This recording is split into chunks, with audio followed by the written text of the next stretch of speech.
vanilla game. Is one of the members of the sub 6 hour club as far as the no RNG manipulation run. It's a very exclusive club, so WMD88, while not as present in the randomizer community for Dragon Warriors, certainly knows the game. And the tie-dye guy making his presence felt earlier this year in the Chaos tournament. We got a softlock seat on our hands, folks. Silver Harp in the throne room. Do not forget to grab the staff when you find the Shrine Cave, or you will be softlocked.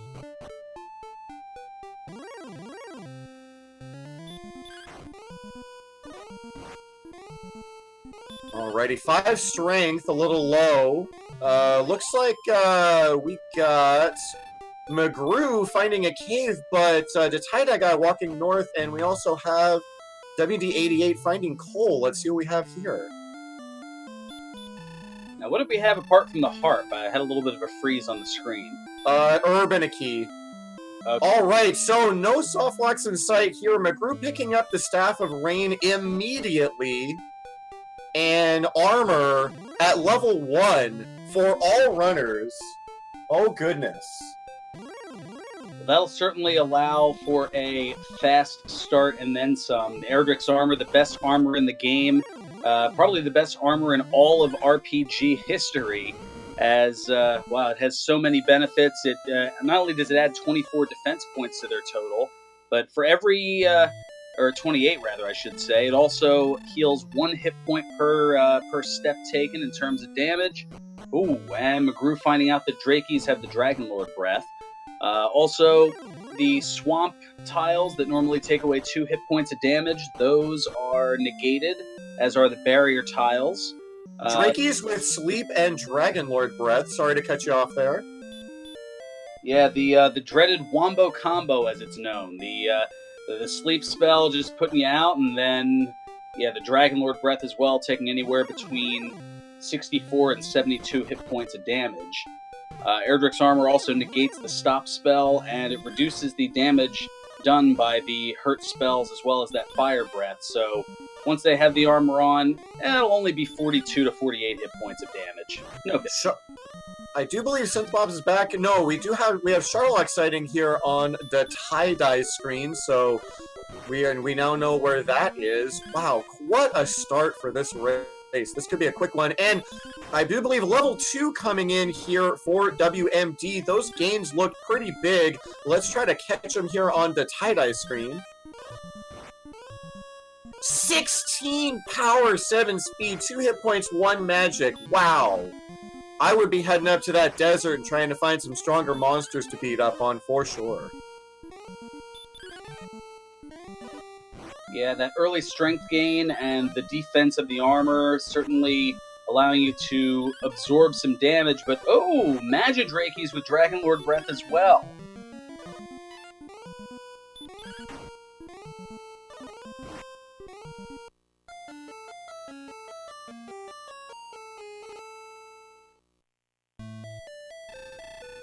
So already 2 of the early game enemies with the late game damage, and our runners are going to have to think twice about what they want to do here. Almost simultaneously, level 3 coming in for WMD and the tie-dye guy. Did not see the strength, 7 agility, 8 hit points, 21 mana. WMD, I think, looking to take an intentional death in the swamp. Finds a Drakey Maw, and I believe gets sent back by maybe some fire breath or something. Yeah, E-Tap confirming in chat that Drakey Maws do also have Dragon Lord 2 breath. Drakey revenge, folks. Yeah, all 3 members of the Drakey family with Dragon Lord breath, and Scorpions with Herbmore. Well, it's a good thing we found that armor. Meanwhile, McGrew and Synthpop struggling to get off the ground. I think they'll be very happy to find the benefits given by that second level, but they have to find something they can kill first. Wow, there's Dragon Lord breath all over the place here. Red slimes with it, and stone men as well. Level 4 coming out here. 8, 13, 5, 4. New spell, Return and Heal for the tie-dye guy. Wow, the strength is coming in pretty fast. And so are the casualties. Looks like we have Jerk Cave for WMD 88, and one more cave up there in the northwest. I think Hurt Spell coming out of Axe Knight, friendliest thing that we have seen so far. And Zarnax providing an off-stream update that Jake Hoper, one of our runners, able to take out a Metal Slime for the maximum 255 experience. And the Jerk Cave that Labkian was referencing, officially it is the Rainbow Drop Cave. That's where our runners are going to be trading in all those select key items to acquire the Rainbow Drop. But he is known as the Jerk because, well, if you don't have all the items, most specifically Erdrick's token, he will kick you out of the cave like the jerk that he is. Yeah, that Metal Slime is going to propel him up to, I believe, level 6. Let me just check real quick here. Yep, level 6 indeed, and it looks like, yeah, he's going to be sitting real pretty with those stats. He's going to appreciate that a lot. Meanwhile, the tie-dye guy finding some Warlocks, beating up those guys for 28 experience a pop. Nothing to sneeze at there, especially with all the strength we have. And Garenham discovered. I did not see if WMD checked the Garenham shop. Oh, another cave. Let's see what WMD is going to pop into this cave real quick. Let's see what he sees. He's looking for Radiant. Doesn't have it. Maybe not quite confident in his ability to figure out which cave he's in the dark. I want to go back to Garenham and try to get himself some torches. We've seen 2 caves here, and I don't think both of them are dark, and neither have been identified. So Shrine Cave, Jerk Cave, both found. And now we just need to confirm what these other caves are. Well, exploration, a bit of a challenge, at least in the early going. I mean, a lot of things have been found, but, ooh, including a Wraith Knight that takes out WMD.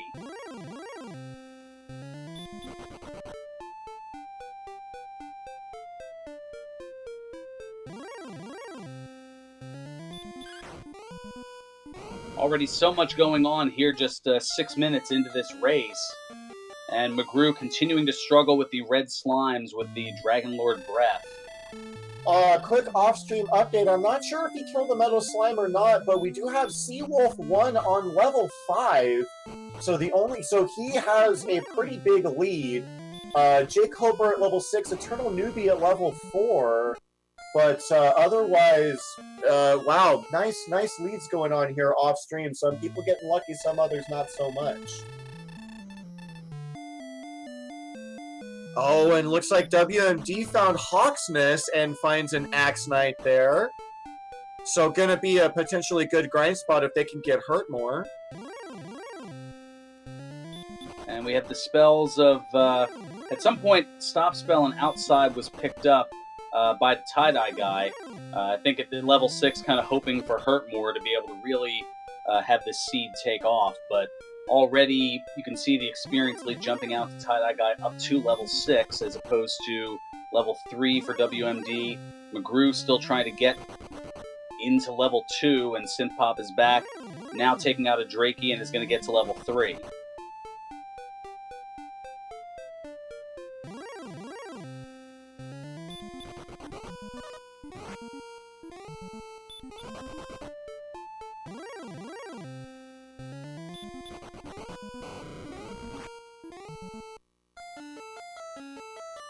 WMD taking a look and is just 5 gold short of a club, which would add an additional 4 attack power to his total.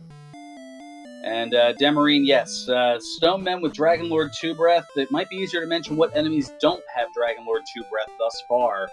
But no, so far we have seen 5 enemies, I believe, with the Dragon Lord 2 Breath of Red Slimes, Drakeys, Magidrakeys, Drakehemas, and Stonemen. McGrew finally takes down a Red Slime, finally gets himself level 2. I do believe we now have everyone on our stream at level 2 or better. So he's going to be able to try to get himself a little bit of some more progress here.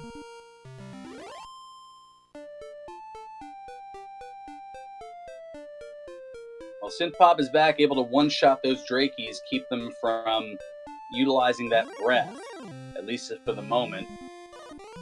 And figuring, all right, with the armor, I've got a pretty high defense. I'm going to be a little overzealous. I'm going to go for a skeleton. He's got the hit points to probably take it out. Oh, very brave battle going on here. I do believe WMD just took level 5. No spell level 5. A little bit of stat boost here.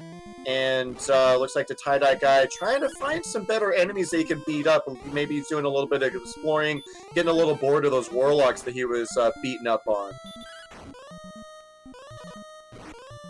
The Axe Knights seem to be everywhere, and that'll be great for a little bit later. Just a little early now, unless level 7 brings about the Hurtmore spell to really get things moving along here.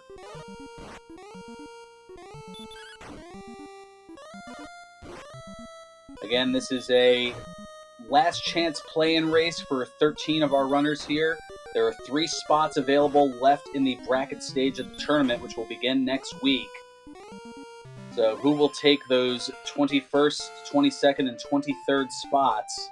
I do believe we have our first weapon purchase on WMD screen.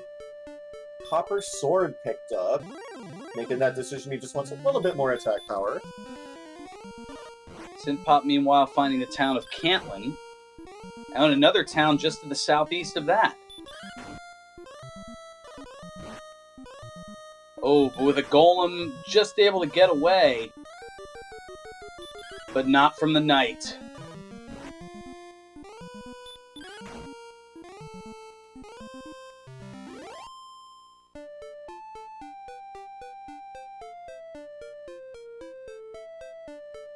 And now all of our runners are going to grind experience, and the question on everybody's mind is, where's the sword? When do we get hurt more?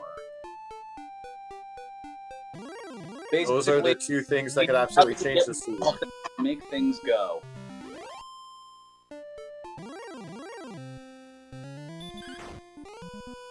And there is Hawk's Nest, and Synthpop just nopes right back on out of there.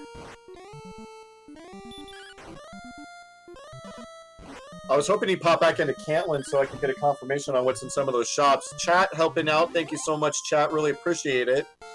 Silver Shield looks like in South Cantlin, and it doesn't look like anyone else has found or checked Cantlin yet.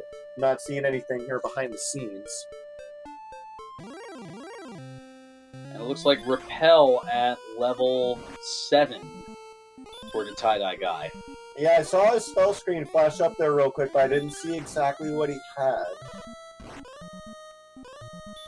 But Repel, yep, a confirmation here. Repel level 7. That's going to be a very useful spell, especially with our runners already having Erdrick's armor. That Repel spell based on your defense. The higher your defense is, you cast that Repel spell, you're going to get less random encounters. It's going to be very valuable for that late game exploration.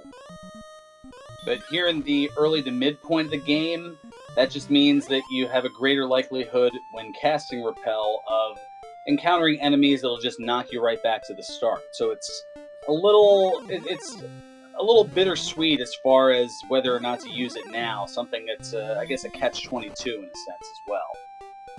Absolutely. Yeah, it's definitely not something you want to use right now, but it's very nice to know you have it in your back pocket for later when you feel ready to just kind of get out on that map and start finding those last few things that you need. Meanwhile, in chat, Sports Hefe being the contrarian and making a very good point as well, it wouldn't be bad to cast that just to avoid the Drakey family as well as the Scorpions with the Hurtmore spell. Absolutely. WMD88 contending with a blue dragon, no real chance at fighting it, maybe trying to get some information here as the tie-dye guy finds the fun police with Dragon Lore 2 breath, folks. Charlock is potentially gonna be nasty. Yes, the Red Dragon, known as the Fun Police in the Dragon Warrior community, because as one of the top 3 toughest enemies in the game, when they show up, the fun tends to stop.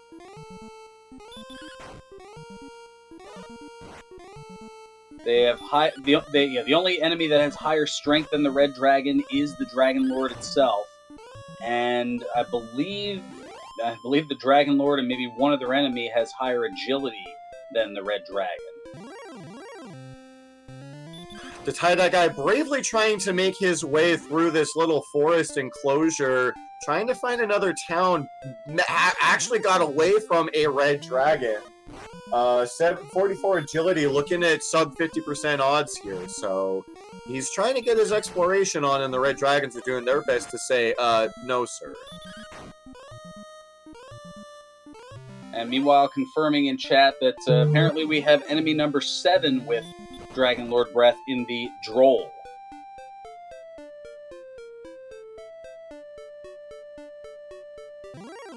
Our enemies, or our runners, I should say, being taken to task by the enemies, as there are now 7 that they're using that strong Dragon Lord Breath and have had little hesitation in doing so.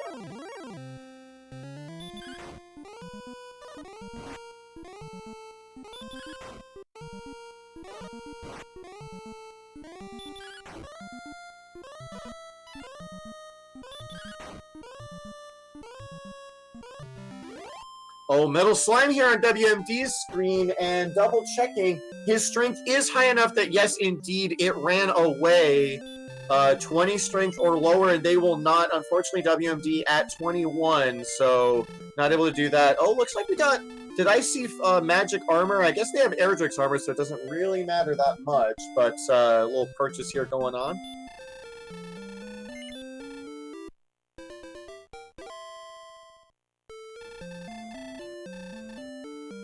So WMD exploring the mountain cave, picking up a cursed belt and wings. I didn't see what was on the upper level. A magic key. Oh, that's essential.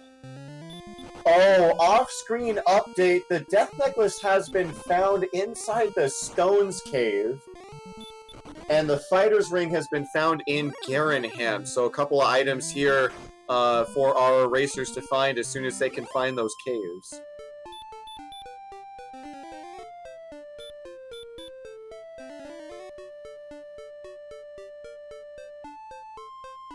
Oh man, Wolves with sleep is nasty. Wolves they've got high attack power but low defense and low hit points, so, you know, the tie-dye guy, everyone kind of in that level 5, 6, 7, 8 range, they're going to be wanting to beat up on Wolves, but if they've got sleep, that might not really be something that they can do. Less than ideal, although they do have the stop spell.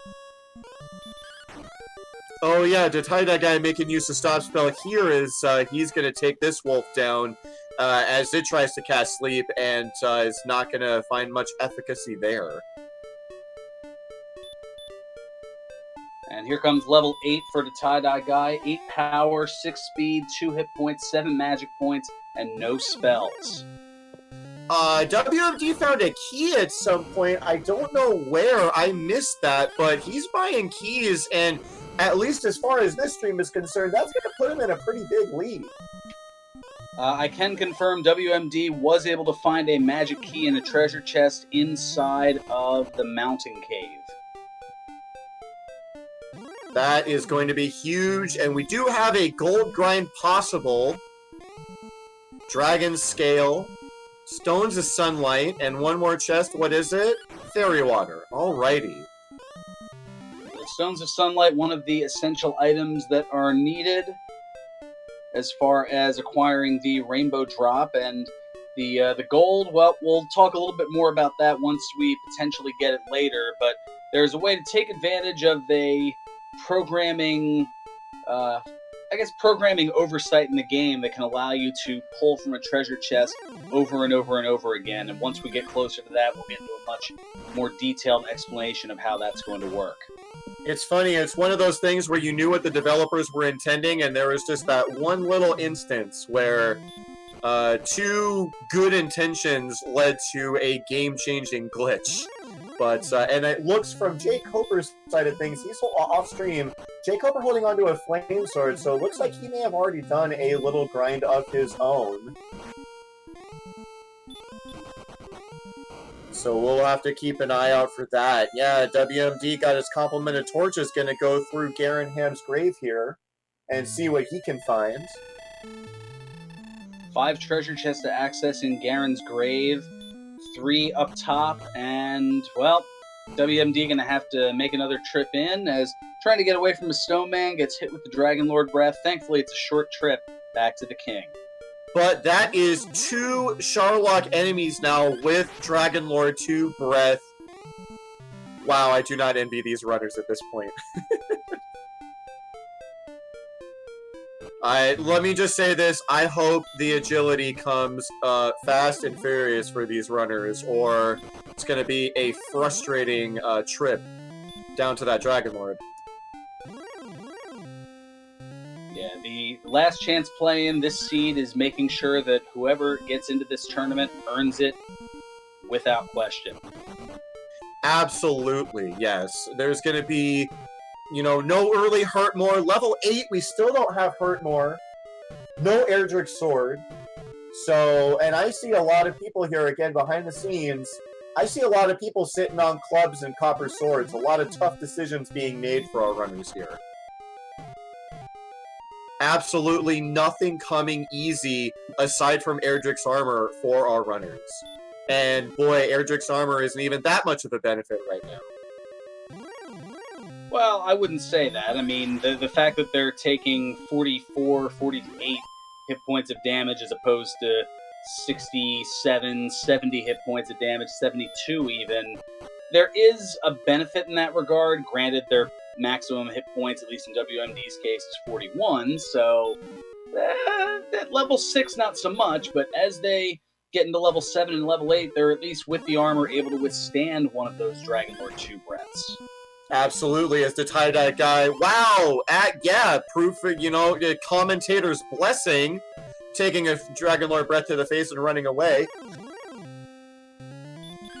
And lives to tell the tale. Future Sight 23, 3 of these 13 runners are going to be able to move on into that bracket stage. 20 runners so far have qualified with a 3-2 record or better. I believe 6 of them are going to get buys in the first round. Well, buys into the second round, there are actually 9 runners who had a 4-1 record or better. And Lyra SRL, we appreciate the raid here to Randomania 2. Hope you had a good stream, Lyra. Thank you again, of course. Welcome in, everybody, from Lyra SRL stream, where we have a doozy of a race. This is a last chance play-in race to get into the bracket stages of our 3rd annual Dragon Warrior Randomizer tournament. So welcome to all 3 of those people. And WMD going into Garenham and finding an herb, a cursed belt, and a fighter's ring. So, wow, this means that with both cursed belts being found, the other being found inside of the mountain cave, that confirms that all 3 search spots have something in them. We already know that the armor was in Cole, so we know that there are going to be coordinates inside of Cantlin that will lead to an overworld search spot. And also in Hawk's Nest, that Axe Knight is defending something. The question is it Erdrick's token, or is it the fairy flute? And for my money, just to make a more exciting race, I hope it's the token, and I hope we get a princess rescue today. But we're gonna have to wait a little bit on that.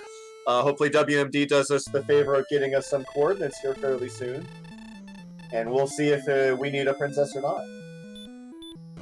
Well, for now, WMD picking up some added equipment, gonna upgrade to a hand axe, and also get a small shield.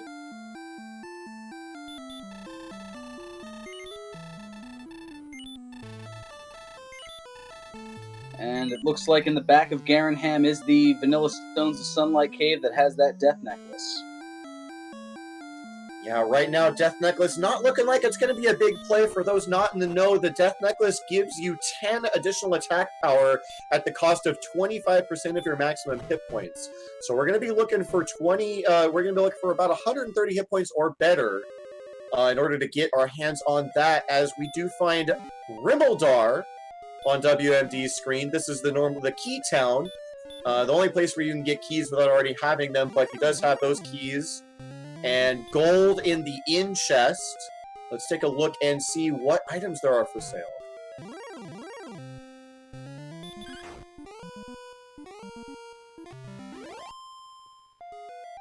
There's a lot going on here in a very short period of time as Synth Pop is navigating in the dark, or perhaps contemplating otherwise, standing over the stairs. Confirmation behind the scenes, we do have flame swords available in both Rimildar and the Cantlin Key Shop. So if people are wanting to look for the best weapon money can buy, that's where they'll find it. Oh, and the tie-dye guy had set up the grind glitch, but happened to pick the 8th chest as the one that had the gold in it. Oh no.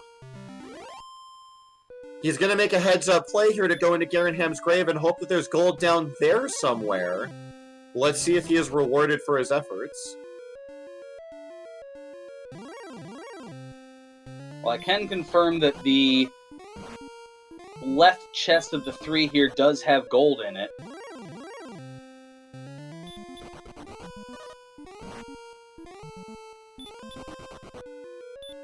I believe that was a fairy water that was picked up. Oh no, I'm sorry, the torch.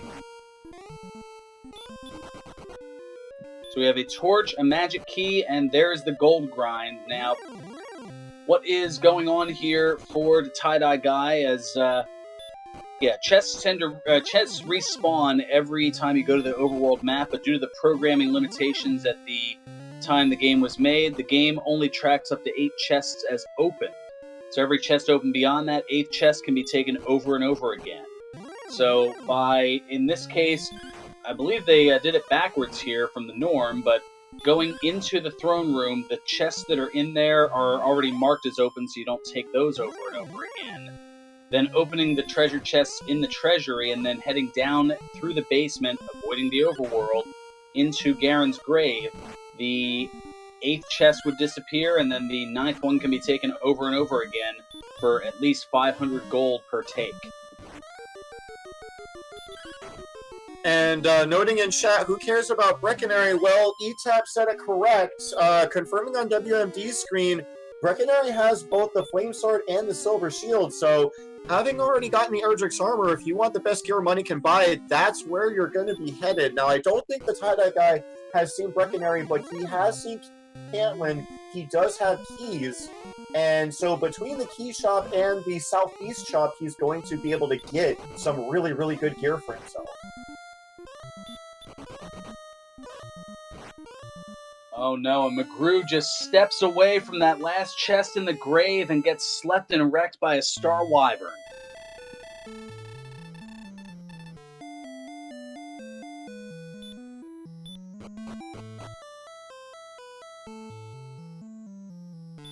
And the tie-dye guy does indeed head right towards Cantlin. Not sure if he's checked this key shop yet, but I think he knows what he's doing here. Hopefully, okay, he sees the flame sword, but if he checked the bottom right shop, he's going to be going for that silver shield. And let's see, is there a broadsword? No broadsword has been spotted on the map yet. Garenham does have a hand axe. So with the gold remaining, a hand axe is about as good as it's going to get for him, and he's going to have to find another town just to do it. Now we are going to find out what the coordinates are. So once the door is opened here, not having to worry about those barrier tiles, and this old man will let us know the coordinates 10 north and 68 west. Given the way that this map has looked, I don't anticipate that being too tough a count. It's going to be a windy count for sure. You got to go a little bit east, go up, then go back west. But I think that that's a very doable count, and I do believe the tie-dye guy is the first to confirm those coordinates, so it's going to be interesting to see. Does he try to count that out, or does he want to go back to Hawksnest, or maybe does he want to grind first? That certainly is an interesting question, as WMD now getting up to level 7. Synth Pop is back, meanwhile, is now going to acquire those coordinates.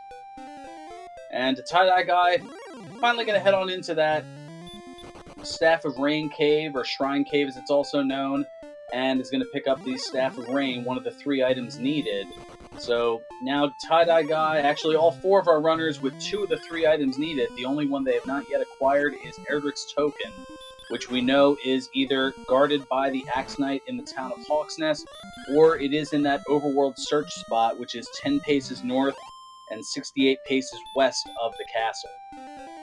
A little behind-the-scenes update here in terms of levels. Eternal Newbie just got level 9. Jay Cooper also at level 9, so those are your front runners in terms of experience. The Tie-Dye Guy and McGrew on our screen, of course, at level 8.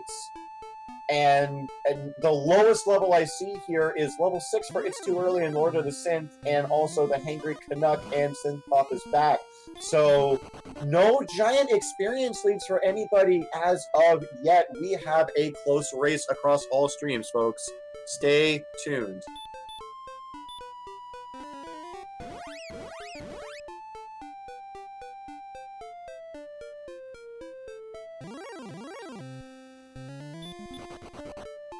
So the Tie-Dye Guy back into the mountain cave, looking to pick up where left off before and get the last chests here, which were a set of wings and that magic key. Did we see the bottom of Garenham, or the only person who's been to the bottom is McGrew, and he died right before, right? To my knowledge, that is correct, although there's a lot to pay attention to. I'm still trying to see. I got 4 different opportunities and missed all of them, I believe, as far as what the first chest was, or the chest on the first floor of the mountain cave, but it must have been insignificant as all of our runners have been skipping past it. I believe it was gold. I think I saw that on WMD 88's screen, but yeah, I'm not totally positive on that myself.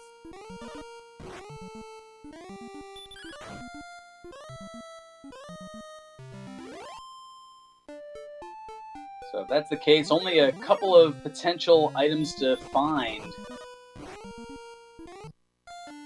That's right, I think WMD was taken out before getting to the bottom section here. So the Cursed Belt, the wings. Now going to go down, get the magic key, theoretically, and the wings deep along. Looks like the Tie-Dye Guy doing a gold grind wants that flame sword for a little bit more damage. And Furon, if I'm not mistaken, I do believe that we have confirmed Sword and Sharlock.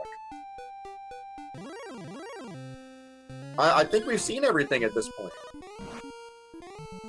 Rimmildar chest had gold in it. I know that much. Death Necklace and Bonus Cave. Stones of Sunlight in the back of Garenham. I think we got a Sword and Sharlock. Oh, Sports Hefe, you're right. Tablet Cave, thank you.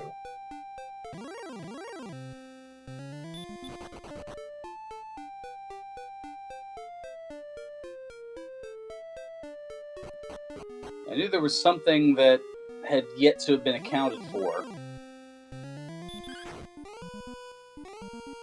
As now McGrew is in Hawk's Nest, perhaps going to check out the enemies, see if level 9 is going to be enough to take out the Axe Knight.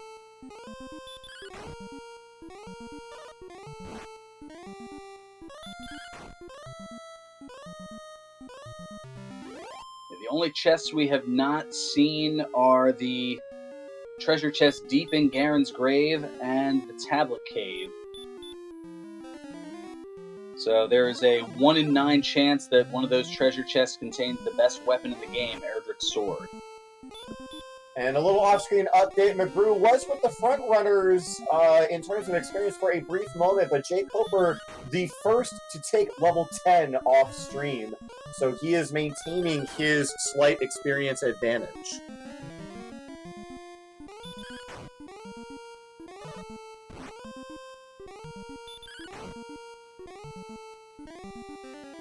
Well, McGrew going for the stop spell, hoping that the Axe Knight casting hurt as much as it does will be the way to go. And oh, it also has heal, so now doing fairly significant damage. Oh, but it attacks once again, and McGrew able to take it out. The Fairy Flute is in Hawk's Nest. We got some counting to do, folks. And yes, confirmed off-stream Erdrick's Token on the Overworld Fairy Flute in Hawk's Nest. So By my estimate, 78 steps as the crow flies to count those steps out, but we know the path is going to be a little more windy than that. So I would guess about 100 steps to count out. Not an easy one, but not a princess required, in my personal opinion. So it's going to be interesting to see the choices that these two make, because honestly, I don't think we've even seen Swamp Cave. WMD was in it earlier, and Synth Pop currently in the Tablet Cave, and it is gold.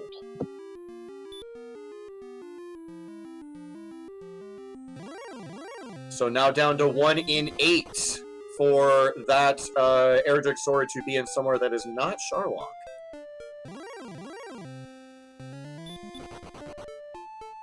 So it looks like WMD was, he very astutely recognizes he's on the bottom of the, the Swamp Cave, and if you cast outside from the bottom, you get sent out from the top side, and he's on the second continent. He's going to take a look at what Brecconary, he's got money, he knows what's in Brecconary, he's going for that Silver Shield, presses up, confirms the purchase.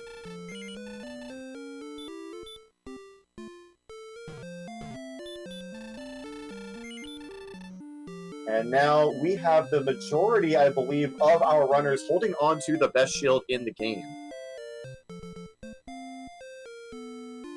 Yes, adding 20 defense points to the totals. The higher your defense, the more enemies you're able to take better damage against and not get hurt as badly.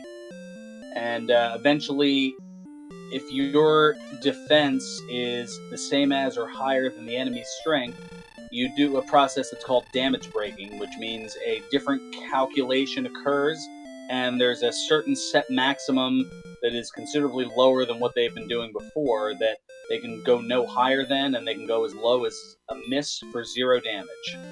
And I believe for Blue Dragons, one of the tougher enemies in the game is 1 to 14. So you can continue to scale that down for anything weaker than a Blue Dragon. I actually have a chart and notes for that here. For a Blue Dragon, it's no higher than 17 hit points.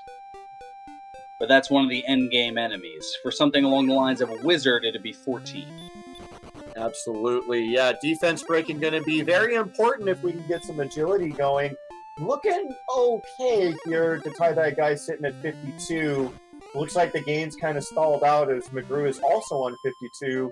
And quick off-stream update, Jake Coper taking a pretty considerable experience lead at level 12. Tristel just behind him at level 11.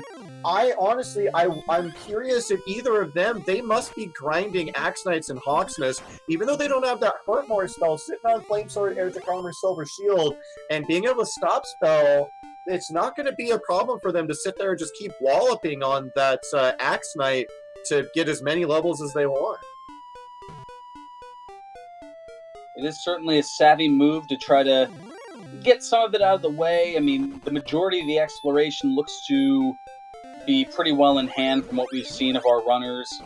So getting those levels, getting that last bit of strength, the last bits of hit points and agility, getting strong enough to take on the Dragon Lord, it's something to certainly consider here at this point of the race. And this is the delicate balance that our runners have to figure out is, all right, how much time do I dedicate toward exploring and finding things versus how much time do I dedicate to getting stronger and getting ready for the Dragon Lord?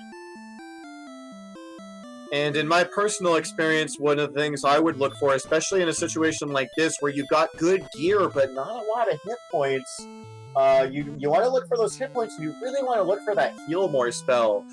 With the gold grind available, Erdrick's Armor, all that good gear everyone's holding on to, they could be fighting Fun Police right now if only they had access to that powerful healing spell.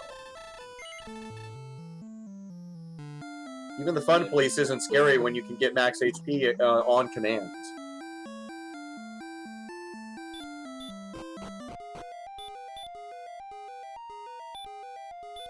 So McGrew now heading back into the grave. No Radiant spell as of yet, and he's going to utilize the Torch. Level 8 now for WMD.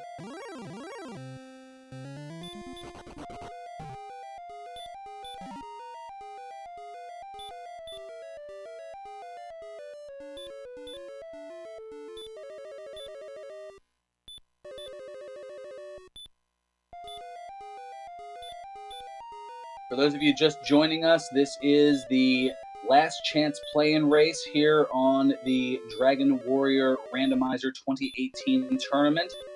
Currently, there are 13 racers all running at the same time here among the Randomania 2 network, as well as Randomania 3, Randomania 4, and on Game Boy F9's personal stream, because we've got 4 Randomania networks and they're all being used. Meanwhile, McGrew, one of the last here to activate his own gold grinds. I would imagine at this point he knows where the Flame Sword and Silver Shield are, and it looks like, yep, he's going right past the 14,000 needed for the Silver Shield. Going to be looking for that magic number. Probably around 24 or 25 is where I imagine he's going to stop. Give himself a little bit of a buffer in case he needs spending cash for later. But yeah, going to be able to get himself those better weapons here in short order.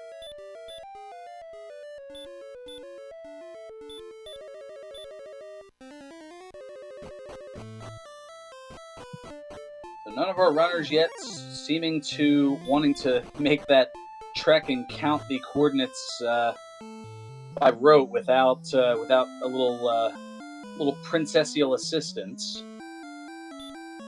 Yeah, McGrew, I believe, the only person to confirm that the Fairy Flute is in Hawksness, so he knows he's got some counting to do.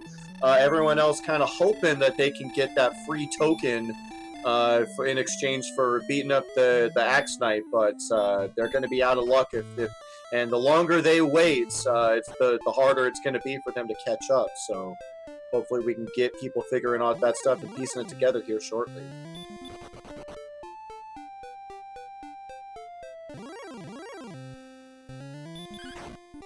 Yes, as mentioned before, this is the last chance play-in. 13 runners currently going between the 4 networks. Only 3 will advance to the bracket stage. All of our runners tonight going 2 and 3 in the Swiss stages over the course of the last 6 weeks, and falling just short of automatically qualifying. So this is, as the title indicates, their last chance to get in. McGrew heading straight to that key shop and confirming his Flame Sword purchase. And I imagine he'll be headed right to that southeast shop to confirm his metal slime kill for the tie-dye guy. Gonna get himself a level.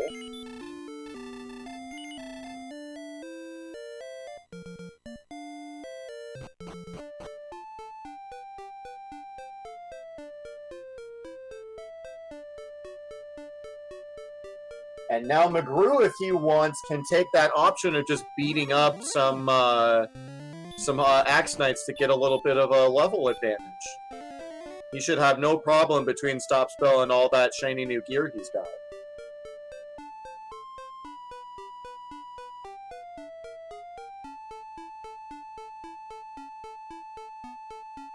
This is an interesting challenge that our runners have, as there's a few different directions that they can go, and it's a matter of, well, which thing should I do first? Should I try to look for the coordinates? Should I try to sew everything else up? Should I try to look for Hawk's Nest if I haven't found it already to see what the Guardian is? There's a lot of different choices, and this is what is going to separate our runners, and we'll see who makes the ideal decision and who makes one that may set them back a little bit. Absolutely, and McGrew, I believe one of the first, unfortunately slept and wrecked, but before he did, he went and checked that northwest corner, and I think it just tapers off into a peninsula, so it may be a Gwaelin required seed, unless one of our runners wants to really do some effort and try to find a point here. The tie-dye guy looks like he's counting, but I think he might be heading in the wrong direction. He's making some deliberate steps south. He may, you know what? This is really smart. I think the tie-dye guy has seen that he can't go north and west, so instead he's going south first, trying to go as far west as he can. Unfortunately, don't know where his count is at. He's going to need to turn north at some point, and I think that, wow, we have our first attempted count on stream. Let's see what he comes up with here. Very careful and measured steps.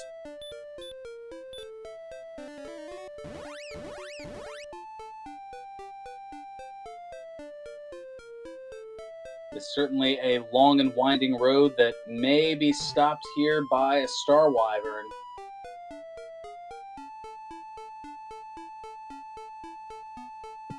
But is able to wake up, attack again.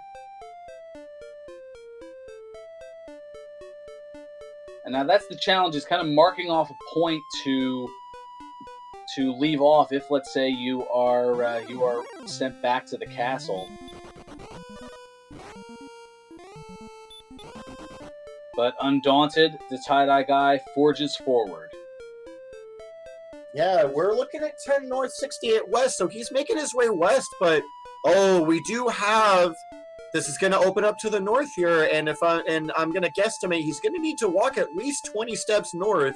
He may have most of his west progress made here, and let's see, this is not an easy count by any means, so if he can pull this off, on our stream, of course, McGrew with the experience lead, but if he can find that token, that's going to be huge for him.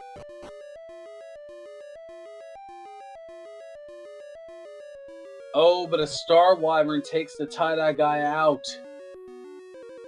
I really hope that the tie-dye guy kept good notes and has a reference point that he can just walk straight back to. We'll see if he can choose to count or not. Cyberduck86, there are 3 spots left for the brackets. So 13 runners, the top 3 get into the bracket, and the rest play for honor. Little off-stream update here. Jay Coper, level 13, Tristal MG right there with him. Those are your experience leads, the people with the experience lead. Eternal Newbie at level 12 to take second place, along with Captain Green 7. Seawolf 1 at 11, Janice Zeal and McGrew at 10. Everyone else still in the single digits.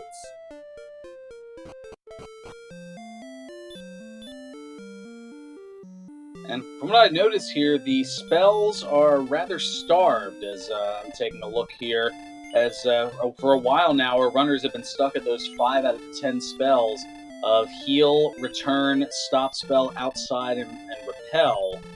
No hurt as of yet, no radiant, no heal more, no hurt more, and no sleep as well. Oh, off-stream confirmation, since we did drop it in chat. Jay Coper, the first to get to 14, and he gets both heal more and hurt more. That is going to be huge, especially with those Axe Knights and Hawk's Nest. I imagine he's going to go put all the items together, and once he does, it's going to be an Axe Knight murder spree, as he's going to try to get ready for that dive into Charlock.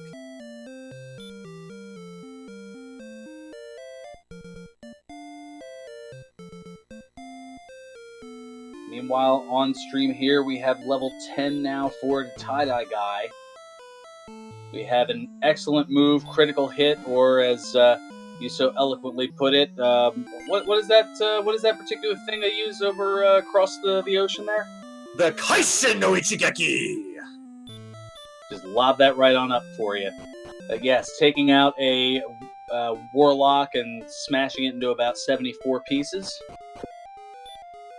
Kaisen no Ichigeki, of course, Japanese for excellent move.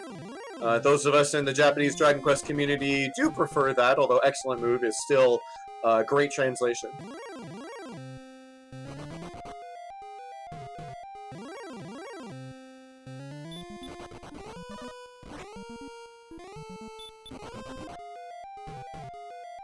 So there's a slight break in the action here. I want to take a moment to thank Demarine 2 for a definitely an uneasy task and then some of trying to do the tracking for our 4 runners here, as well as Ryu Station behind the scenes, getting the call from the bench last minute here to be able to help with the restreaming to get this ginormous production going here. And a little bit of a pause here. The tie-dye guy thinks he's found the spot. Might just be a little bit off in his north or his west count. And he searched 3 spots, now 4, and has found nothing. Gonna need to, hopefully he knows how to go into spiral search mode here and doesn't just start panic searching, but wow, 7 spots, 8 spots. Look, going for 9 here. And he's got it! The tie-dye guy first on our stream to find the token. And yes, confirming on our spreadsheet, he is the first overall to find the token. First person to put together all 3 items. He may have a slight level disadvantage, but in terms of quest items, he knows where that drop is. He knows where Sherlock is. He could be the first person of the 13 to get in. True, but there's still a lot of development. But yes, able to take care of all the rest of those and theoretically just go on in. And Sports Hefe saying amazing, as it certainly is, the ability to count out that lengthy of a run to find the token.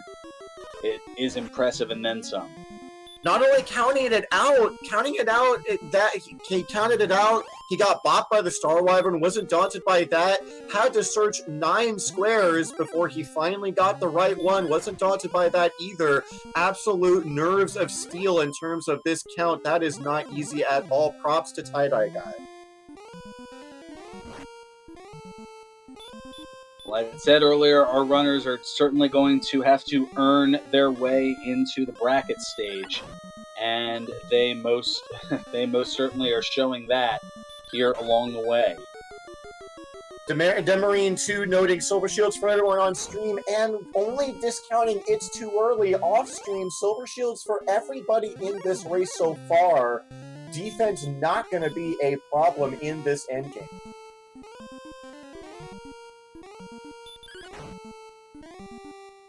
Meanwhile, looks like McGrew is going to take the option of beating up Axnice for some levels. It's going to be curious to see how long he stays here. WMD taking the same option.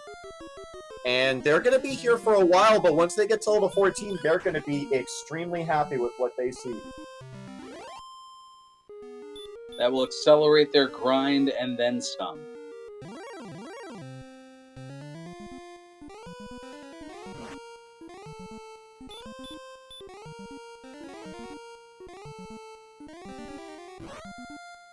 So we're 50 minutes in. We pretty well have a handle on everything here. Now, it hasn't been determined yet. I don't know if anybody has gone deep into Garen's grave and has confirmed that the Erdrick sword, the best weapon in the game, is not there. Sports Hefe, let me take a quick look here. So I'm going to take a look. Jay Cooper, level 15, with the highest stats so far. He's looking at 116 attack power, 126 with Erdrick sword when he finds it, 72 agility, 100 HP, and 93 MP. No shortage of heal more. Is still a little bit short on that strength, though.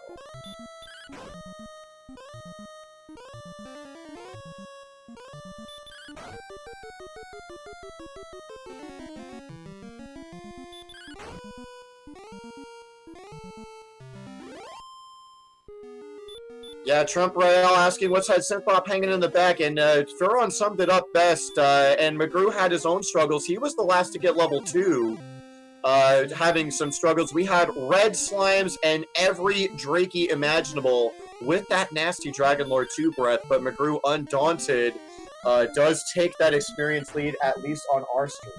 So making a very good recovery from that rough start.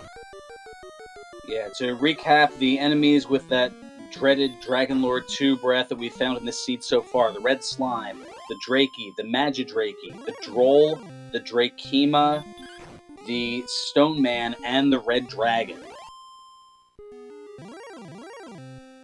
And so far out of the Hawk's Nest monsters, I don't believe we've seen werewolves or wizards yet, so unsure if they're packing anything special. Axe Knights looking a little bit cheeky with their hurt and heal spells, otherwise fairly harmless. And Blue Dragon, so far as I know, with all they do is bite you pretty hard. Well, here's level 11 for the tie-dye guy, and McGrew already there and almost halfway to level 12, looking to get to that 3,000 experience mark.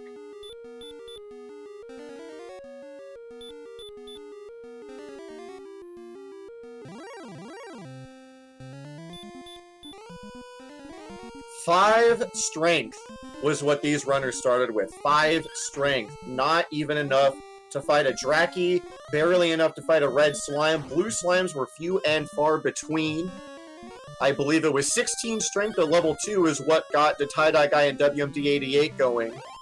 But it was McGrew's heads-up plays, doing the gold grind, picking up whatever scraps he could.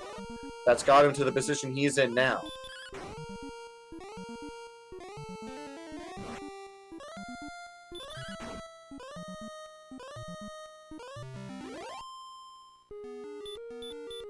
So a little bit of calculating will occur at the conclusion of the race here, but the top 3 finishers will take on, respectively, the 10, 11, and 12 seeds in the tournament. And it'll be single elimination in that bracket stage all the way up to the semifinals, where it will then, for the semifinals and finals, be a best 2 out of 3. At the conclusion of the race here, we will head over to Game Boy F9's channel, where one of the 4 streams are going on here to cover all 13 of our runners.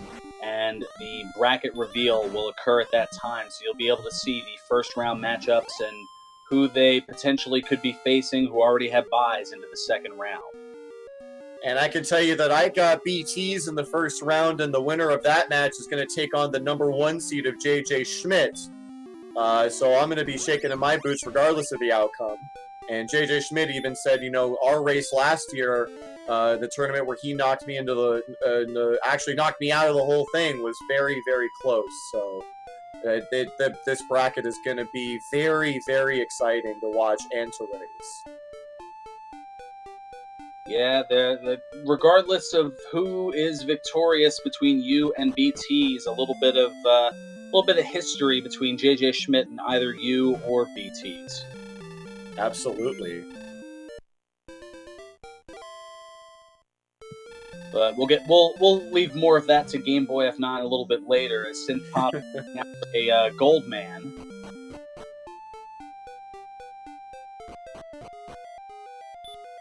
Goldman giving a little bit more than 255 gold in the Super Famicom version, but we are limited by the capabilities of the regular Nintendo, so 255 is the max, as well as experience values for the Red Dragon and Metal Slime, respectively. And the tie-dye guy finding the fairy flute. Gonna go ahead and put that in his back pocket in case, you know, we could see a golem. Don't forget that spike tile spot down at the bottom of Sharlock. You may need that fairy flute later on. And Sports Hefe bringing a point to the mix in chat, saying, I mean, just think, do you want to play Tristal or McGrew or Jake Hoper in round 1? I mean, all 3 of them are just examples of 3 very experienced runners. I believe all 3 of them go back to 2016, the inaugural Dragon Warrior Randomizer tournament. But and even if they don't, the 3 of them have extensive experience in other randomizers as well. Yeah, I think regardless of what experience you have, whether it be this being some of our runners' first tournament or whether they've been in since the beginning, there's a lot of tough competition here. That is for certain. Curious if McGrew feels like he's behind. He is taking the option of grabbing that princess. Gonna let him go down, left, and up and make quick work of finding that token. A little off-screen update. So far we have the tie-dye guy, Eternal Newbie, and Tristal MTG. The only 3 of our runners to have grabbed that so far, and it looks like Eternal Newbie did use the GPS. Jake Hoper has it as well.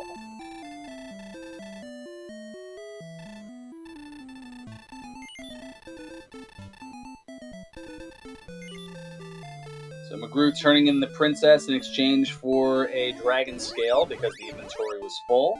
And now here comes level 12 for the tie-dye guy.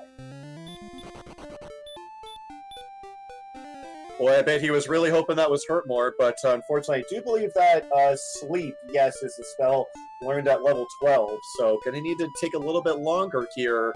Curious to see if he's gonna stay for Hurtmore, if he's gonna maybe try to do some more exploring, but really not much left for the tie-dye guy to do.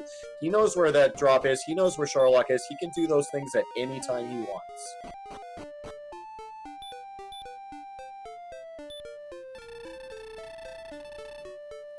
Off-screen update. Sorry to cut you off there. Eternal Newbie first into Charlock.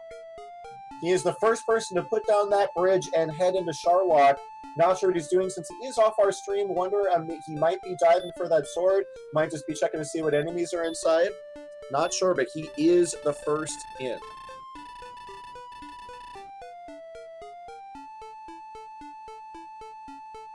Meanwhile, WMD in Garen's grave and taking a little bit of a detoured path from the standard to get to the fourth chest, which is gold.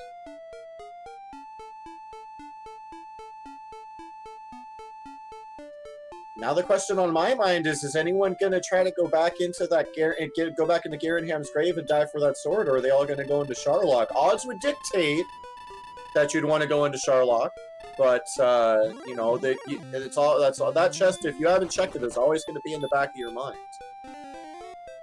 Well, WMD is going to confirm for us here on stream. I believe it was noted on the Quad Network notes that I believe that it is in Charlock, but usually like to see these things for myself, just to make sure I'm not missing anything.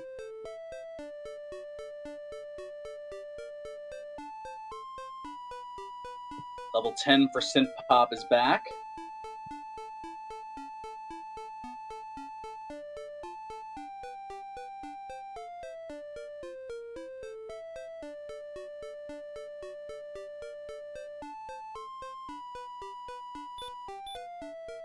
Another little quick off-stream update here. Jay Coper is at level 16. Tristan MTG at 15. Captain Green at 14. And then we also have Eternal Newbie also at 14. Seawolf 1 at 13. Janice Zeal, McGrew, and the Tie-Dye Guy at 12. So Jay Coper with a pretty decent lead, but still got a lot of people nipping at his heels. And WMD confirming that deep into the grave it was some gold, so looks like we may have to get our guesses coming in at some point here as to which of these 7 treasure chests inside of Charlock Castle will house Erdrick's sword. Fans who have followed me on the commentary here know that I like to call it the Pyramid Game because I'm a fan of the old game show of the similar name that Dick Clark used to host. And I believe Michael Strahan currently hosts. I do believe $50 chest is bottom right? Bottom left. Yes, 3 chests on the bottom left, bottom middle, and bottom right. And there's the middle left, middle right, and top chest. Those are from left to right. I guess they would be 50, 100, 150, 200, 250, and 300. And then, of course, there's the judges' table, which I think Demarine is hoping for here, which is the vanilla location where Erdrick's sword would be in the standard version of the game.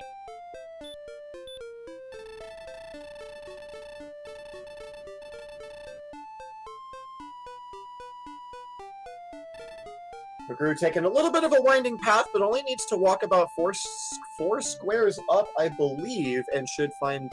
Or not 4 squares up, sorry, about 14 squares up. And now he finds the token.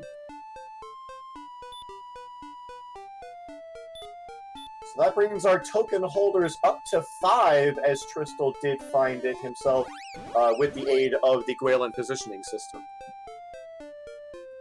Oh, and WMD confirming that the Guardian in the Swamp Cave is the Stone Man.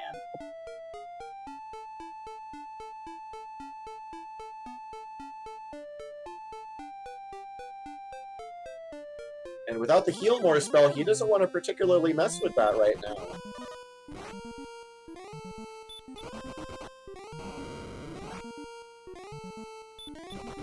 Stoneman confirmed as one of our nastier enemies here with that Dragon Lord 2 breath, so going to be very hard to take one of those out without that Heal More spell. Or we do have Sleep, though.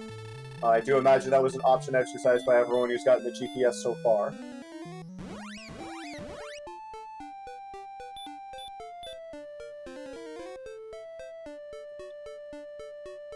So now level-wise, we've got Synth Pop at level 10, WMD at level 11, McGrew at level 12, and the Tie-Dye Guy at level 13.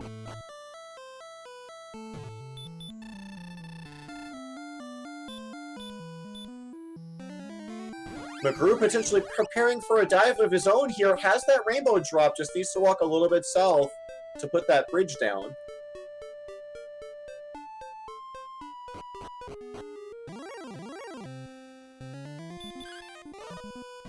Nope, just getting that rainbow drop in his back pocket and right back to grind mode, it looks like.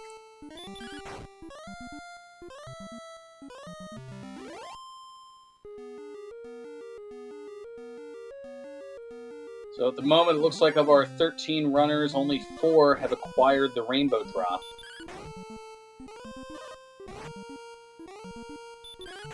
And of those 4, only Eternal Newbie had gone into Charlotte Castle thus far.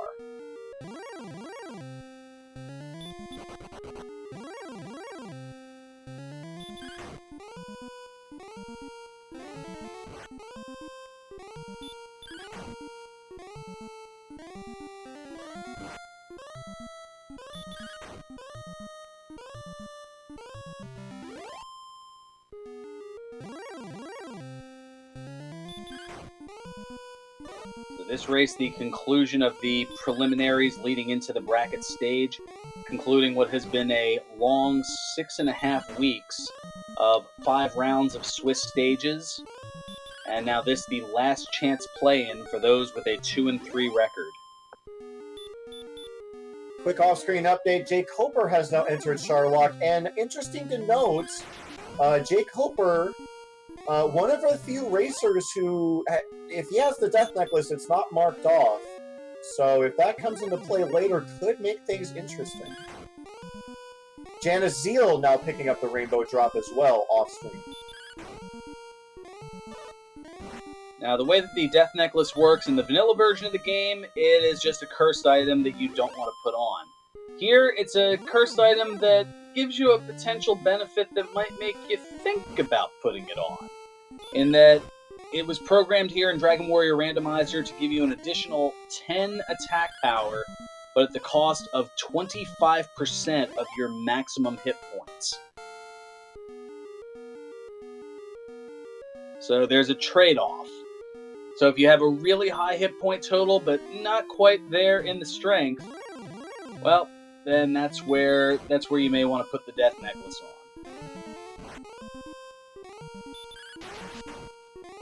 Taking a quick look at the level 16 stats for those curious. Jake Hoper sitting on 92 strength for, I believe, 134 attack power between the Erdrick Sword and the Fighter's Ring. 73 agility, nothing to sneeze at, although still below that 50% threshold for running from Red Dragons and AK-47s.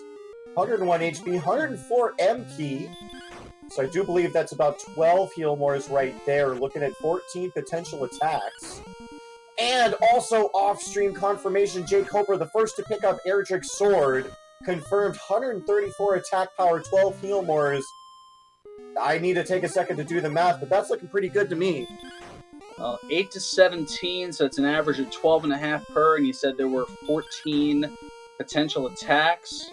By my math, that is pretty well good to go. As long as Jake Hoper doesn't get below average attacks, then things are looking good for Jake Hoper to take one of those 3 spots.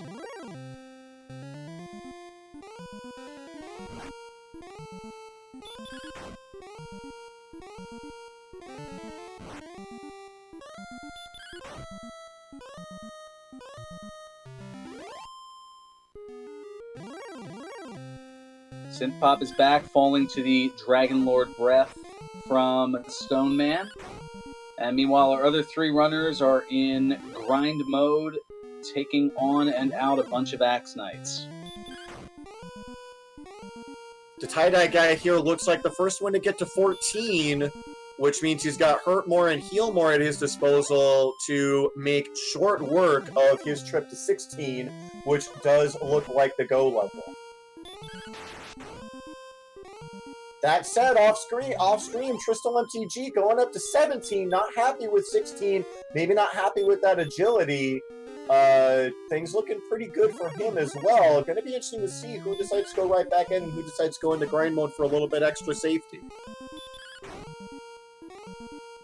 Well, interestingly enough, the names that you see as far as our runners, the first 4 characters of their names, they get entered into a calculation and give a bonus to 2 of the 4 statistics of either strength, agility, hit points, or magic points.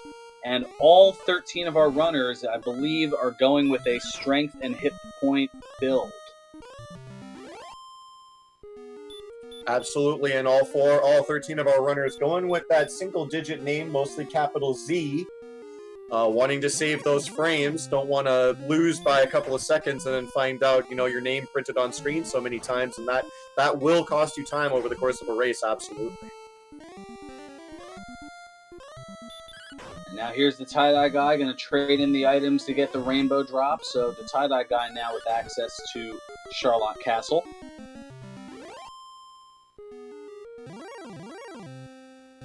Meanwhile, WMD88, I saw him making some very measured steps up to the northwest, finding out that did end in a peninsula.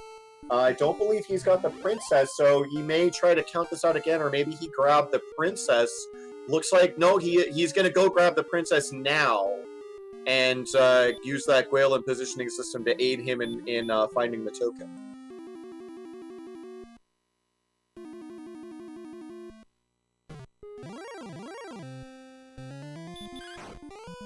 That is correct. An astute observation from ETAP here. We do have lowercase z here, one of our few runners going for the strength agility build. And we'll have to see if that benefits him down the line, trying to run from these nasty, nasty enemies in Charlotte.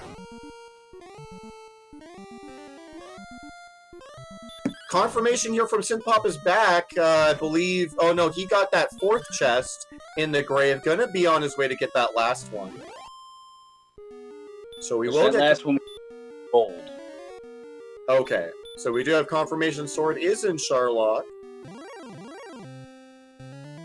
Yep, and I believe chat mentioned earlier that it's in the well, they call it the $300 space, the top chest of the pyramid. Gotcha. So a pretty smooth walk for anyone who wants to try to run their way down, grab the sword, and kill the Dragon Lord all in one go. Smooth with exception to those nasty enemies that took Jay Coper out on his attempt to be the first one to finish. In many a race, Charlotte Castle is the great equalizer, and tonight is no exception.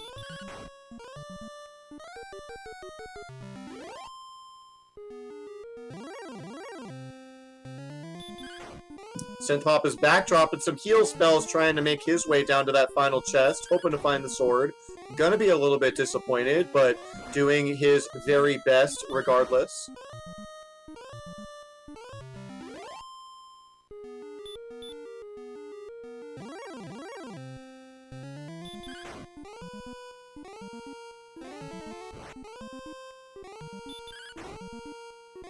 Tristal MTG, as of right now, still maintaining that level advantage. Level 17, he is the only person to get there so far. Jay Coper and Eternal Newbie both at 16, everyone else hot on their heels. WMD turning in the princess to be able to utilize the coordinates.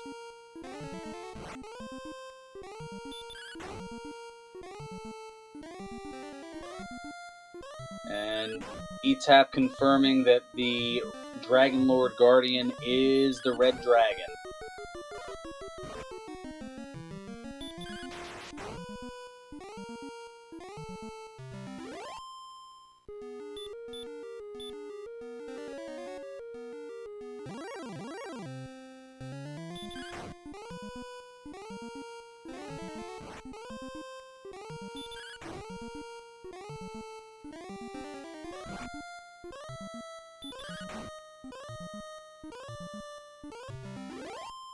So Synthpop doing a little bit of searching, probably thinking at this point, considering how the seed is going, you have to wonder, does desperation start to kick in? Do you start to do things that are a bit more risky because you realize how late it is in the seed and you think that you might be behind and that the ferry might be sailing off without you having a ticket?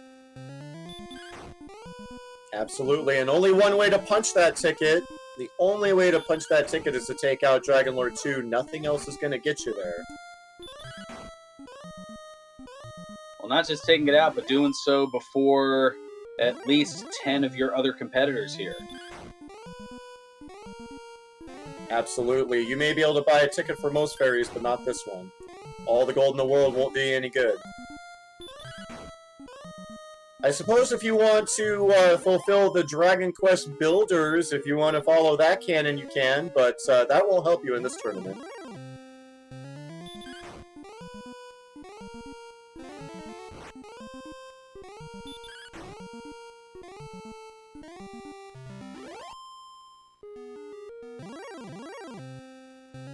So here we are, 75 minutes in. The seed pretty much started off like a firecracker, having quick access to Erdrick's armor, the best armor in the game.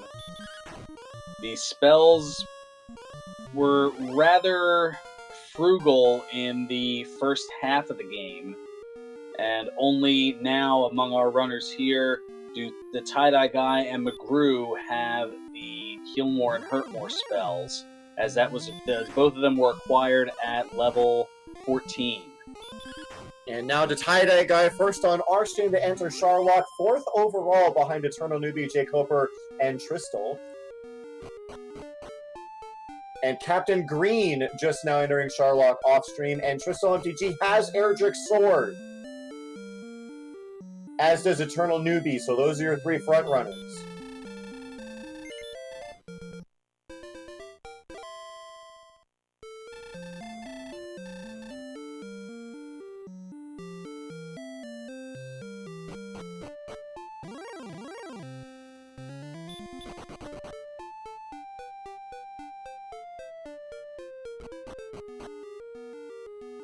Folks, we have our first finish.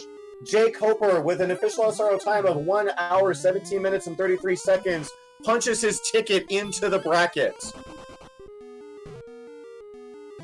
Wow. I mean, Jake Hooper has always been an accomplished runner and has expressed great skill just throughout, has been a participant in every Dragon Warrior Randomizer tournament there's been since the inaugural one 2 years ago, competing in 2016, 2017, as well as the Chaos tournament earlier this year.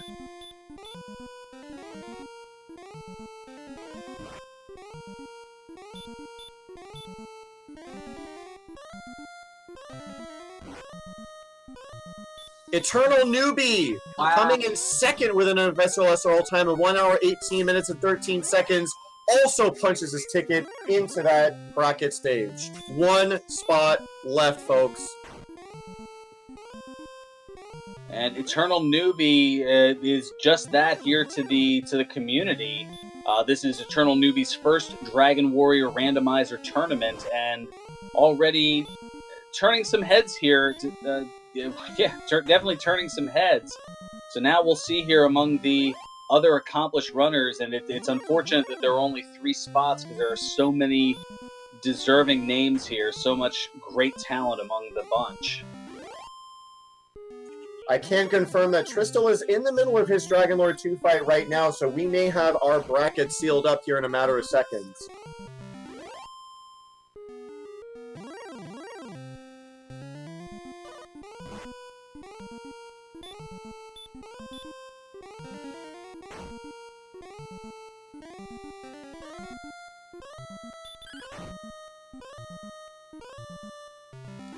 Synth Pop now back in the Swamp Cave, perhaps going to try to get the Princess. Confirmation from IRC, Tristal has finished in 3rd place with an official SRL time of 1 hour, 19 minutes, and 42 seconds, folks. All of our bracket spots are locked. Everyone else is playing for honor. Wow, so there we are. So yeah, now it's just a matter of a little bit of calculation here, and in a little while, as our runners all finish up here, we'll make our way over to Game Boy F9's channel to do the bracket release, the bracket release special. So we'll see what the official matchups are once we tally the last totals here, as far as the various tiebreakers and things of that nature, and we'll be able to see who will be taking on who in what looks to be, at first glance, the 7 different first-round matchups in the bracket stage.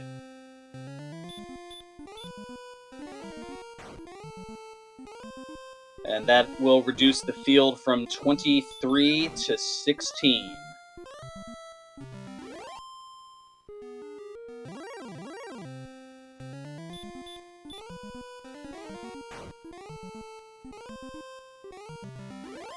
So the tie-dye guy is now on the basement of Sharlock, and is trying to get away from the Red Dragon, who is having none of it. So it looks like the tie-dye guy just trying to go in and get that Erdrick sword.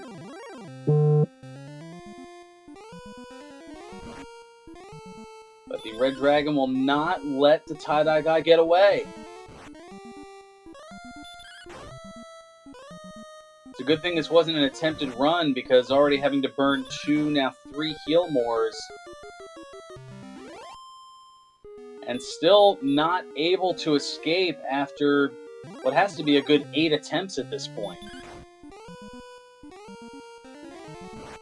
And is finally able to get away.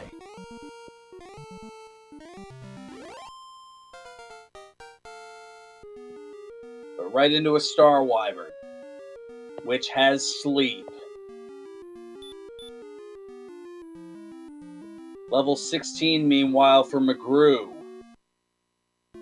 Calculating the numbers, 122 attack power, but the hit points are rather low. Ideally, you want to be 97 or higher. McGrew crunching the numbers. Unable to cast Return with no hit points. Or magic points, rather. No hit points will get you to return to the castle, but in a whole different manner.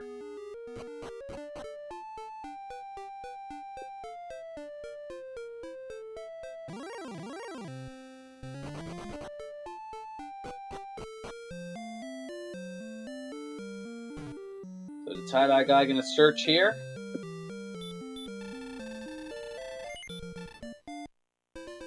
I do believe nothing of value aside from that Erdrick sword. Yeah, so far a fairy water and a couple of herbs. And a magic key. A torch. This is where that 50-50 toss-up comes into mind. And a sigh of relief from the tie-dye guy, as there is Erdrick's sword.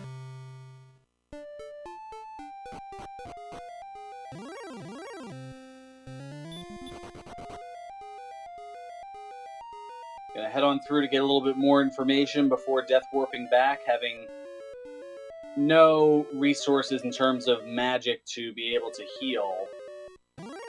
It was solely an explorational dive for the sword. Meanwhile, McGrew is looking to get a little information, perhaps get the sword, and might also be looking to make a dive here. No torch.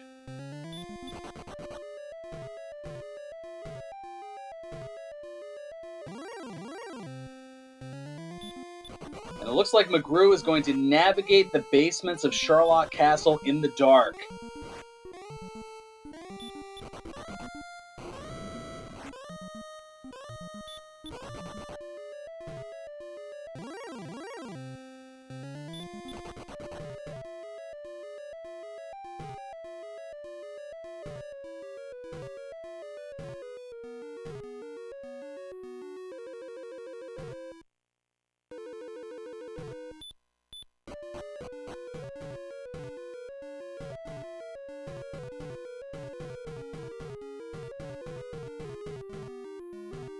And there is the Red Dragon Guardian. Oh, and a Kaishin no Ichigaki from the tie-dye guy to make that very unlikely kill. Smashing the Red Dragon into 123 pieces, and I don't think that's what the tie-dye guy was going for, but I don't think that he'll necessarily turn it down either.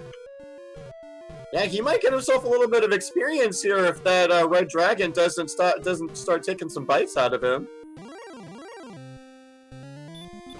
Well, given that there's no resources, I mean, already that's 500 experience, and there's an attack.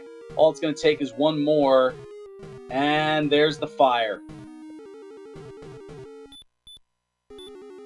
He's going to get his refresh and probably head right back to Hawksness to grind, I would imagine. He's only at level 15.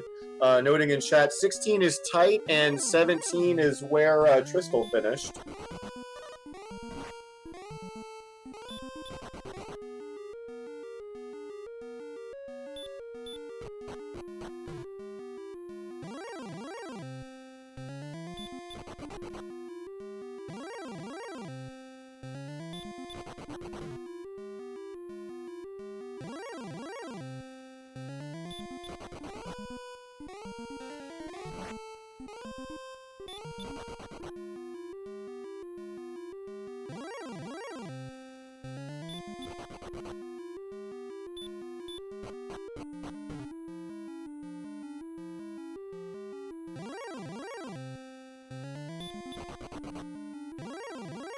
The tie-dye guy back on the grind now at Hawksness. WMD there as well, but you can see trailing by a little over 3,000 experience behind the tie-dye guy. McGrew, meanwhile, at level 16 and trying to head on down through.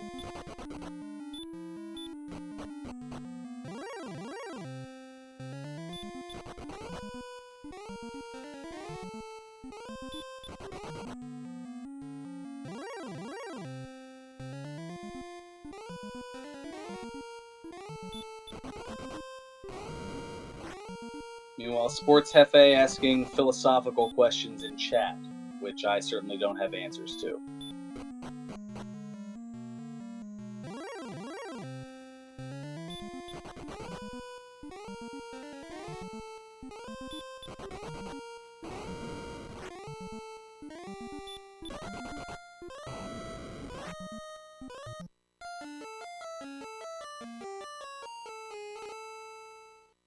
Oh, and the Red Dragon's Fire Breath. Oh, that is going to send McGrew back.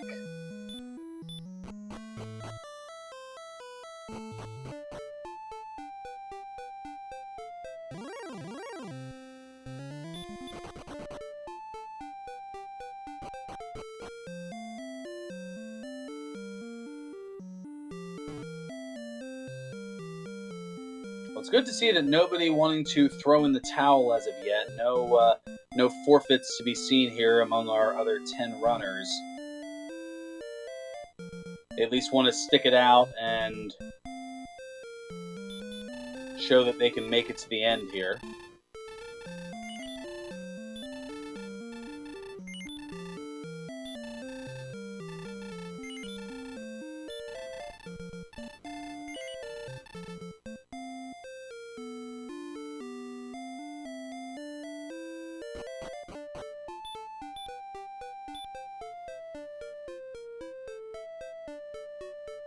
Has McGrew decided this is his go level?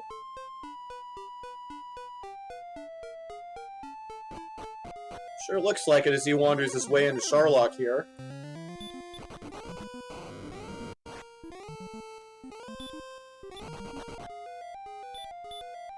And right into some fire from the Armored Knights.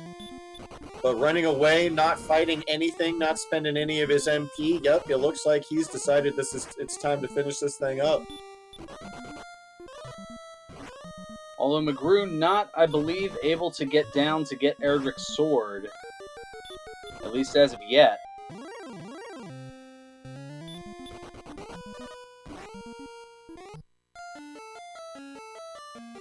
Oh boy.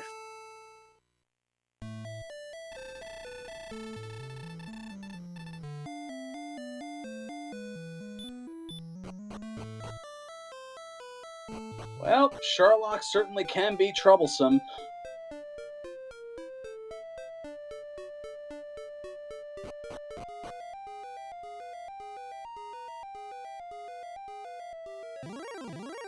McGrew, undaunted, walks right back in, has a little bit better luck, gets further than he already did before, finding an Axe Knight, should have no problems running away from that, and then as I say that, he fails to run.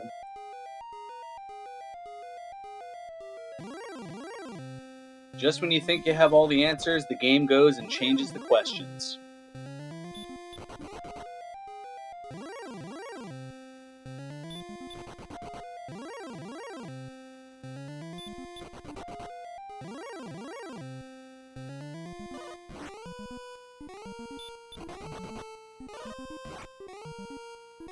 Wow, the tie-dye guy blazing right past McGrew in terms of position, getting basically no encounters on that first floor, while McGrew struggles a little bit.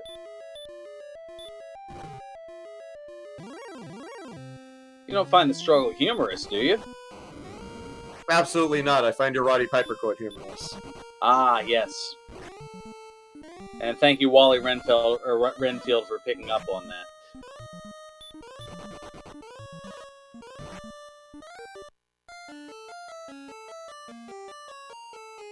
McGrew being sent back once more as WMD joins our runners, getting into Sherlock. Just a quick off-screen update. The only people not into Sherlock yet are Synth Pop is back on our stream, of course, Hangry Canuck, and Lord of the Synth. Everyone else, and of those, only Lord of the Synth, Synth Pop is back, does not have the token or the drop. Everyone else fully equips, only lacking that Erdrick sword, potentially.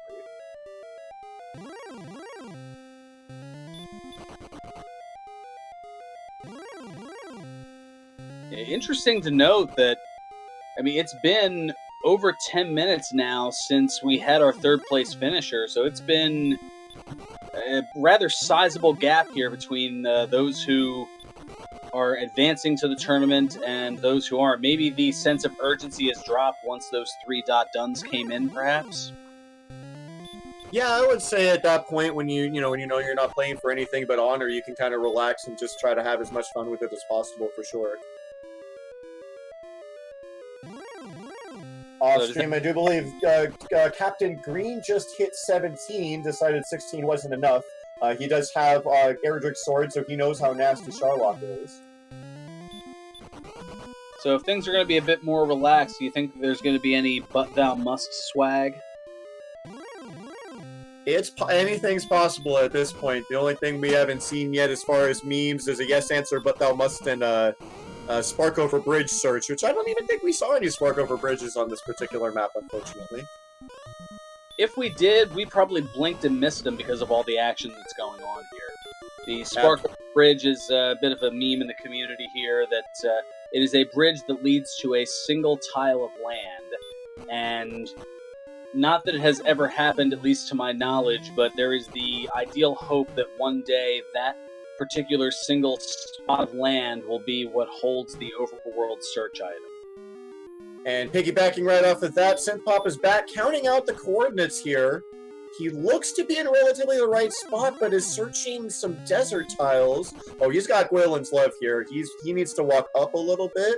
Yep, he just needs to walk up about 20 steps, and he's going to find that token. Synth Pop has his coordinates mixed up. He's 10 tiles south. He needs to be 10 tiles north of Tantagel. Getting that a little bit reversed in his head, unfortunately. Looks like he's going to walk 10 steps down and check this little edge off of this coast here, and going to be disappointed when he does.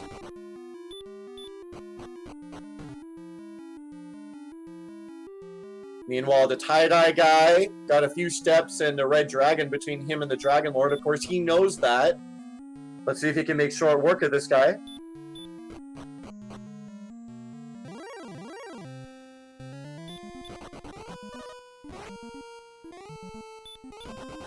Gonna go ahead. He's thinking about it. Goes ahead and burns the heal more, leaving him with 12, 14 attacks. I think it's still gonna be enough for him. But he needs to get past this red dragon. It will be close.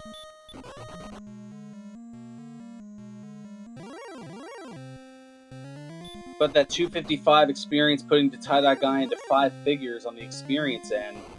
Should a level 17 be needed, only 1,905 experience to level 17. The tie-dye guy, officially a fool, goes into this Dragon Lord fight as McGrew gets taken out by a red dragon, breathing that nasty fire, leaving only WMD and 88 and the tie-dye guy in Sharlock at this point. And McGrew taking time to compose himself here. You have to figure that at this point, an hour and a half in, already knowing that your opportunity has fallen just short, that there has to be definite frustration. Absolutely. The tie-dye guy didn't see if he took a swing or not, or if he got sniped. Boy, his odds surely went down from that. Sniped, to confirm from Demarine 2. 12 damage, I believe, is the count.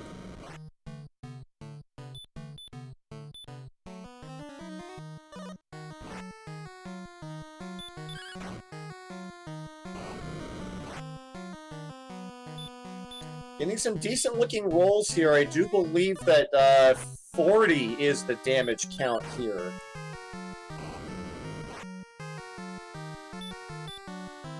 55 by my count. And off-stream update, Captain Green has finished in 4th place with an official SRL time of 1 hour, 36 minutes, and 52 seconds. So congratulations to our first place in the runner-up honor standings.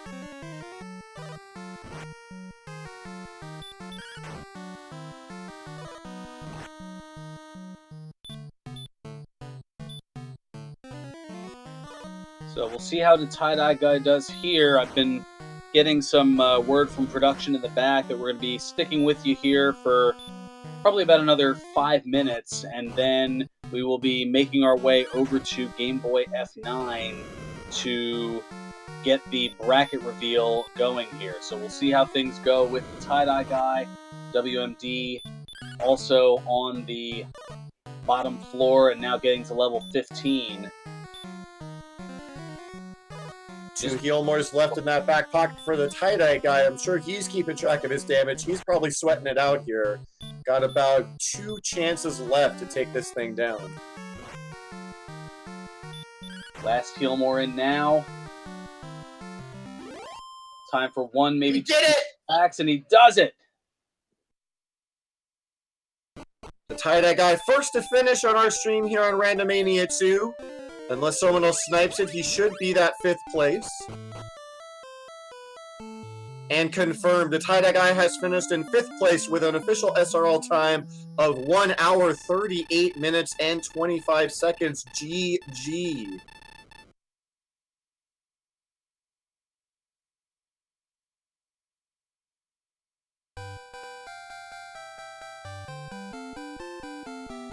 WMD, having searched the treasury in the basement of Sharlock, now just pacing back and forth. I'm not sure if this is a brief grind or if this is trying to death warp back. The resource is pretty low, though. I've offered to let tie-dye guy pop into our commentary chat here for a quick post-race interview, and he has accepted, so he should be popping in here momentarily.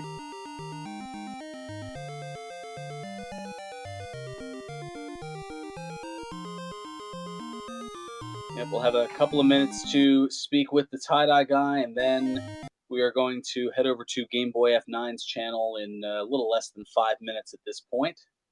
And with that ding, I do believe we have the tie-dye guy in chat with us. Congratulations, man. How you feeling? Feeling pretty good. That was a fun seed there. I enjoyed it. Hopefully it was a good race for everyone. That beginning was fun. Absolutely. It was a tough start. At least of the people on stream here. You took a pretty big lead. I didn't quite see how you managed to pull it off. You were the first to level 2, and that experience lead stuck around for the majority, at least on our screen. Oh, cool. Yeah, I ground out a couple slimes and got the 2, and then I got enough money to get a copper sword, and then went off to the races a bit. But it was still a lot of grinding at the beginning, for sure. Absolutely, yeah. McGrew on our stream was the last to get level 2. He had some extreme difficulties with those red slimes and drackies. You looked like you were really enjoying those warlocks, though, up over by the town of Cole. Oh yeah, I mean that's them, and then finding the wolves up there too. That's like for as weak as our strength was, those guys were really great. Grinding fodder, at least as far as I could tell. And one thing I want to personally give you props on, you of all 13 runners in our play-in race, you are the only one who did not rescue the princess. Now, some of them may have still attempted to count. You are the only person to find that token on, with your own counting ability. That count was impressive, let me tell you.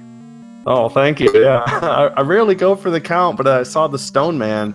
And I was like, there's no way I'm beating up a stone man to get the princess. I'm going to count it. Maybe it's and if it's a token and, And then once I died at the corner of I'm glad when I did die, it was at the corner of that body of water so I could mark where I was and had my count written down so I could resume it and just run back there. Thank goodness I did that. Otherwise, I would have really been lost.